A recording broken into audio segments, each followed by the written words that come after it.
Yeah, hello, welcome to this video. Yeah, this video will be the first of a little but interesting, I hope, series that deals with a question that actually arises pretty often in practical chess, and this is how to win with black if the opponent plays a very rock-solid opening, and this is called the London system. In fact, it happens really often that you play against this opening, especially in blitz and rapid games. It is even more popular than in tournament chess, but even in tournament chess you get it rather often. What I'm talking about is a setup in which white sets up the pieces as follows. Don't really take black's move into account so much. Bishop f4, e3, bishop d3, and very often he plays even c3, knight d2, something like this. It's essentially this setup: bishop on f4, knight on f3, and these 3 points here, e3, d4, c3, that signal this this London system, this setup. And this is of course employed against all kinds of black setups. What I just put on the board is a Queen's Gambit type of setup, but of course it is played in these kind of positions where black's pawn stays on d7, and he adopts something like a Queen's Indian setup. It is played when black played g6, so against the King's Indian. Very often white even puts in h3 as a mix to prepare this kind of flight square for the bishop and make some Luft for the king. Yeah, you face this rather often, and one problem is that it is actually a pretty good opening for white. It's not very ambitious and not very much an opening that puts lots of pressure on you as black, but it is very hard to crack. Obviously it is solid. It's very often something like a Slav defense with an extra tempo, especially if black plays d5 and the Slav is very solid. So what this small series, which will comprise of three parts, will do is suggest some way to play as black against that, so that you have some idea how to get a position that you can also try to play for win as black. It's not like you can get an advantage. This is a very solid opening for white, but there are ways to play to get some tension in the position. So the 3 parts mean this video will be about setups where black has played d5. The second video will be about setups with bishop f4 where black has played, oops, of course e6, where black has played e6 and didn't move the d pawn, so probably something like this, like e6, b6, like a Queen's Indian. And the third video will deal with the King's Indian setup. I'm not quite sure in which order I'll make 2 and 3, but it's essentially one setup with g6, one setup with e6, and one with d5. And we start with d5. So the London system in this fashion. White usually starts with the move knight f3. In fact, there is a very solid and good argument to be made that bishop f4, bishop f4 on move 2 is the better move here. In fact, I'm pretty sure that this is the case. I'll also show you why, but let's first start with knight f3. On this, I recommend as black to play just knight f6, which should fit with most of black's repertoire choices. In fact, you also must take into account that white, of course, can play a normal Queen's Gambit. So if you answer d4 with d5, you want to play this, the classical Queen's Gambit or the Slav. And in each case, or you can take, of course, in each case, the knight on f6 is fine. Another way could be if you intend to play some this triangle setup, like talking about this here, then probably you should play this, and after this setup in a Slav fashion, But okay, this is a specific move order. You could also play this, but this is different, obviously, because what I recommend will involve in developing the bishop. So knight f6 should, in most cases, suit you just fine for your repertoire choice. Yeah, and then we've got bishop f4. Yeah, here black has more than one good system, but I think one is particularly effective, and this is simply what you should play, and this is c5. Black just pushes in the center and yeah, plays yeah, like a queen's gambit. He's making this break himself, and the problem is in a way that any kind of taking on c5 isn't too great for white, as the bishop is not particularly well placed in a queen's gambit accepted scenario. You can attack it here, this pawn, and we'll get it back, and this bishop is not particularly well placed. So white pretty much all the time answers with a pawn move, supporting this pawn, and then knight c6 and c3. Note that if white would take, you can get the pawn back easily with this move. White has no way to cover this. And in fact, this bishop is not particularly well placed for this structure. So white, and this is happens all the time, white will just play c3 because it's just the normal program move for the London system. Yeah, and here a very important move, this is queen b6. Instantly attacking this b2 pawn, which is obviously a soft spot in white's structure, as the bishop is developed outside the pawn chain, and white needs to take care of this pawn. He cannot sacrifice it in any way. And the usual way that people cover it is probably not even the best way. Queen b3 is by far the most popular move, but it's questionable if this is really good, to be honest. A pawn move like b3 is simply bad because you weaken the dark squares here by some extent. And the further setup is really easy. Black just develops the bishop. You can go here or also to g4 if you like. It's both fine. Let's say bishop f5. I like that more.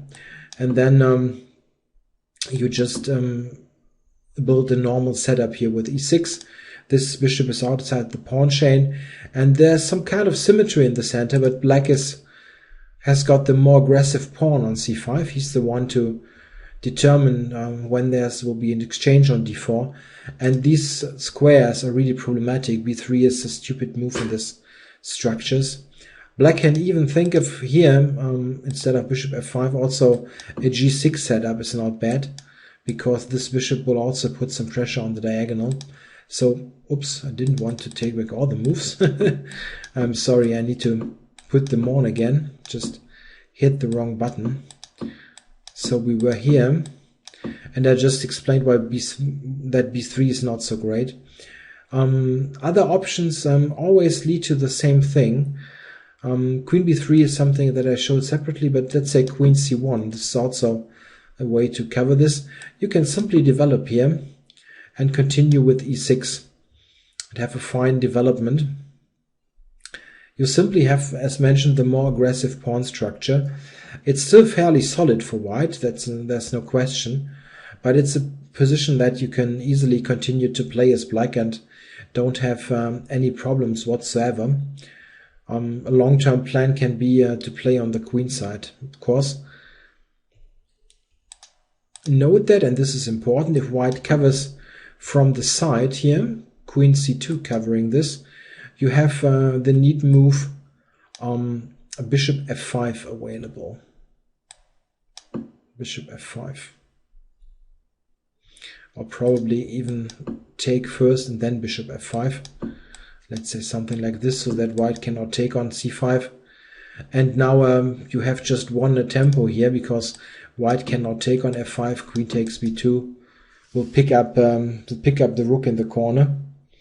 So this isn't recommended for white.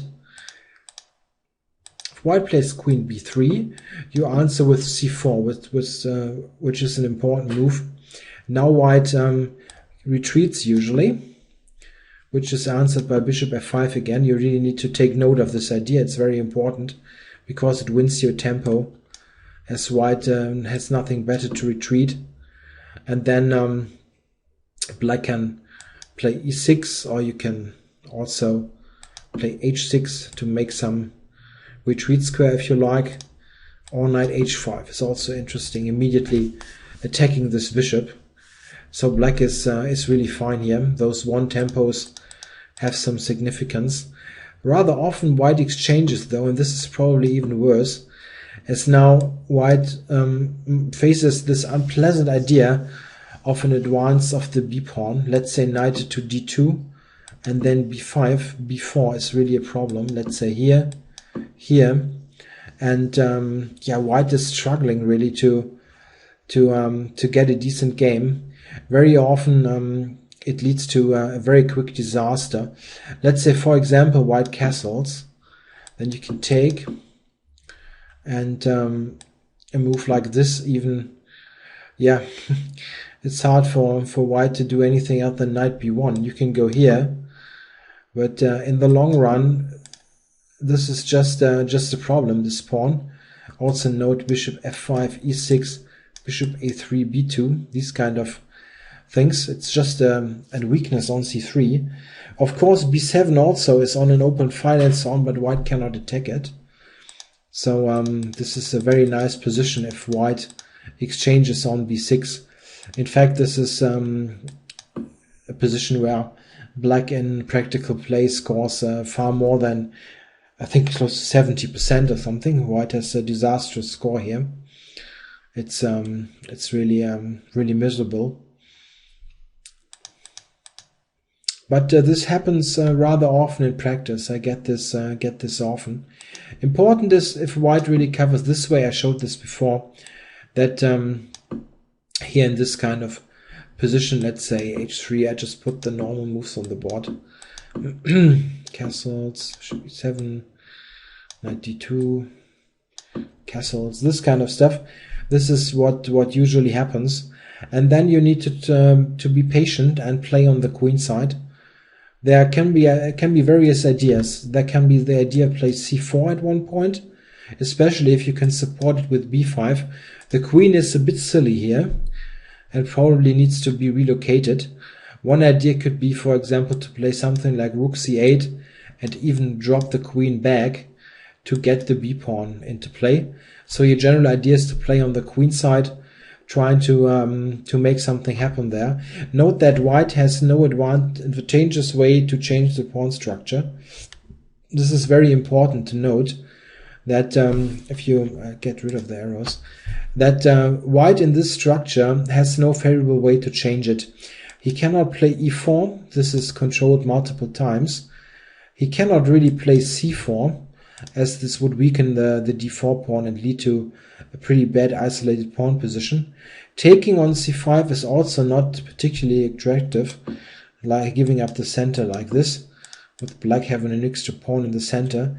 White can start some play with b4, but it's nothing you should be afraid of. Black has all pieces working nicely on the queen side, and this means white has no favorable pawn breaks, which in essence means if white doesn't have any favorable pawn breaks, black must have one, and he can play, as mentioned, rook c8, queen back, and then try c4, b5, or you can take on d4 and play b5, b4 and as a minority attack.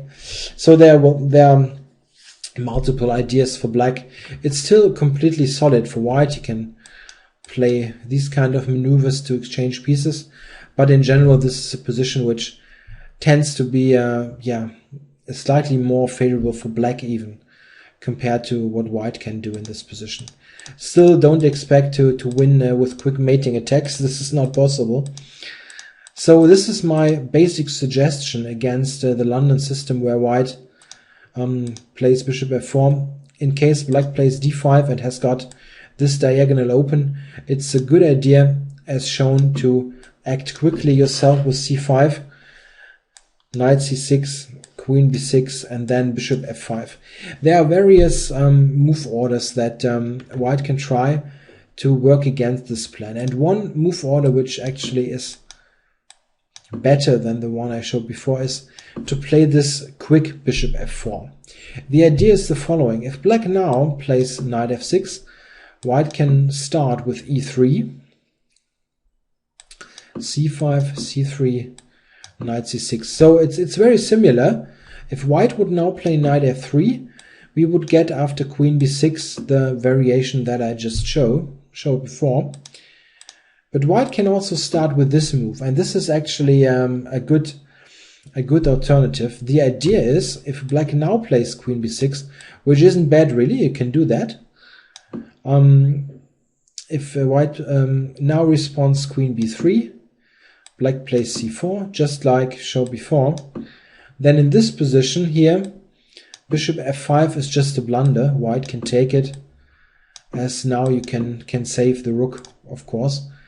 Is there maybe something better even? Let's check quickly. Queen b2.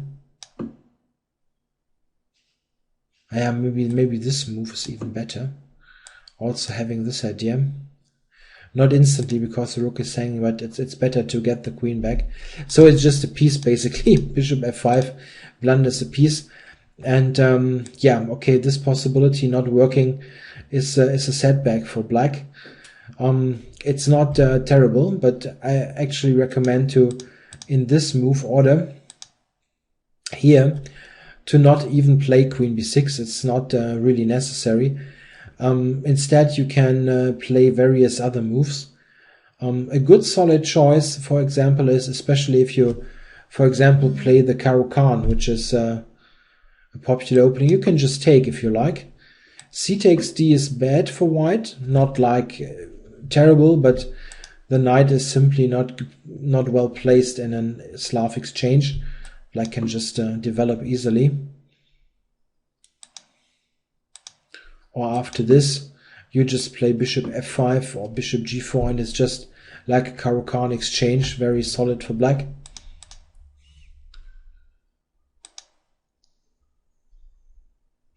Another possibility would be after knight d2 to instantly play this move, which also could transpose to lines that we looked at before. If white plays now this, then there's again queen b6, and it's pretty much a transposition.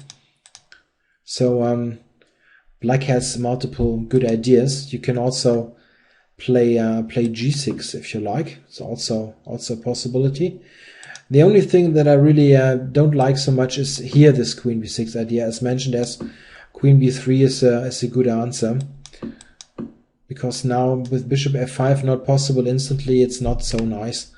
Black can prepare this with g6, but this allows e4, and this gets complicated. It's not terrible for black, but rather complicated. If you like, you can study this stuff. It's quite interesting. Okay, this is one move order issue here. If black plays knight f6. However, you can try something else even. You can also play the immediate c5, which is interesting. And this allows a couple of other options, especially now from white. White can now play an interesting gambit. This is e4. Really fun move. The basic idea is that if black takes on e4, white plays d5, and it's like an Albin's counter gambit with an extra tempo in bishop f4. Yeah, black plays knight f6 here, knight c3. In fact, you don't need to take on e4, but I think it's you should do that really. And I actually had this on the board once in a tournament game last year, and I played the move a6, which is similar to the Albin's, where I also play a3. And yeah, this is quite interesting. Like queen e2 is the normal move then, and g6, castles long. It's quite interesting. So you don't need to worry in this position that your opponent bores you to death. It's really a sharp opening. quite funny after bishop f4 to get such a sharp position. You only need to be aware of that if you play the instant c5, that e4 is a valid idea, and it has been discussed in books, so it's not like completely offbeat that people would never know this. However, you can, as mentioned, also start with this move and then play c5. It's a matter of move orders, what kind of things you like to avoid and you like to allow. The immediate c5 is different in this regard, that if you look at this position, c3, that here actually you could spare with this, with knight f6, and play something else here. For example, here, queen b6, which is yet a different thing. The knight is not out. So let's say queen b3, c4, queen c2, then this move is possible again. At least tactically, it's possible. It's not completely clear. White can probably take this and take d5 and so on. So it's a different kind of line. Actually, my recommendation for simple play is to start with knight f6 and then play c5. It's easier to do. But if you know, for example, that your opponent plays this e4 things, then and you like to have this kind of fight, then you can also play c5 instantly. This is the only real let's say a drawback is the wrong word. It's not terribly great for white, but this is one thing you need to be aware of. You play the immediate c5. Yeah, in fact, this is pretty much all you need to know about combating the London system if you play d5.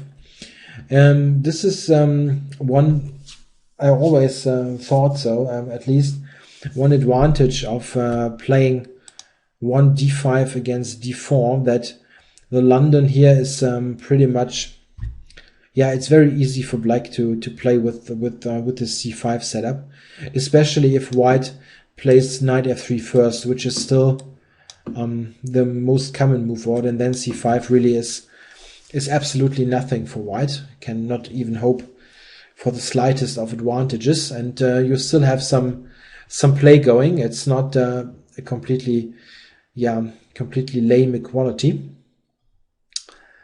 All right, this is the first part of this anti-London series, and I'll do this the further episodes with e6 and g6 pretty soon.